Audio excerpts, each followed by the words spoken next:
Hello guys, चलिए हम आपको सुनाते हैं आंवला सिंचनी व्रत की कथा। एक एक वैदिश नाम का नगर था जहाँ सभी प्रकार की जातियों के लोग रहते थे। क्षत्रिय, वैश्य, शूद्र, ब्राह्मण सभी प्रकार के लोग वहाँ रहते थे। और उस नगरी का राजा चैत्रवंशी राजा था। चैत्र नाम का राजा था। तो वह बहुत ही दानी और प्रतापी राजा था। वह पूजा पाठ में बहुत विश्वास करता था। एक दिन राजा आंवला सिंचनी एकादशी का व्रत आया और राजा मंदिर में जाकर आंवले की वृक्ष की पूजा की और रात्रि जागरण भी किया। रात्रि जागरण में एक बहेलिया वहां पर आया और वहां पर जागरण सुनने लगा। उस जागरण के कारण उसका मन विष्णु भगवान में लग गया और वह भी घर जाकर उसने भोजन किया और पाप करने छोड़ दिए। एक दिन उसकी मृत्यु हो गई। मृत्यु होने के पश्चात उसने विधुरत नाम के राजा के घर जन्म लिया। उसका नाम वसूरत रखा गया। तो उस अपने पिता के बाद राज्य उसने संभाला।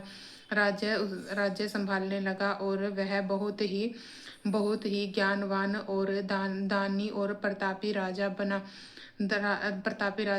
एक दिन वह राजा शिकार खेलने वन में गया और रास्ता भूलने के कारण वह एक वृक्ष के नीचे वहीं लौट गया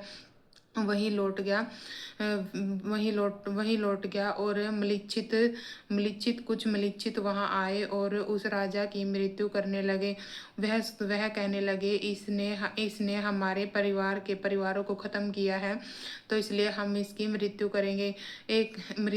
लेकिन जैसे ही वो अपने शस्त्रों का प्रहार उस पर करते तो वे शस्त्र फूल के समान उस पर गिरते और उन्हीं को जाकर लगते और उनको मूर्छित करते। उनके ऊपर ही उल्टा प्रहार करते। एक बहुत ही सुंदर दिव्य स्त्री उसके शरीर से उत्पन्न हुई, लेकिन उसकी नज़र टेढ़ी थी। टेढ़ी नज़र होने के कारण, आंखें लाल होने के कारण वह बहुत ही तेजवान थी। चक्कर से उन सभी मलिक्षितों की उसने मृत्यु कर दी। जब सुबह हुई तो राजा ने देखा तो वह भयभीत हो गया और सोचने लगा कि इस वन में मेरा ऐसा कौन हितैषी है जिसने मेरी रक्षा की। तो आकाशवाणी हुई कि तेरी रक्षा तो भगवान विष्णु ने की है। तो उसके बाद वह भगवान विष्णु की पूजा पाठ करने लगा। तो इस प्रकार है आंवला सिंचनी एकादशी व्रत की कथा। हे ग्यारस माता, अगर कथा अधूरी हो तो इसको पूरी करियो, पूरी हो तो इसका फल दियो। जय ग्यारस माता की जय।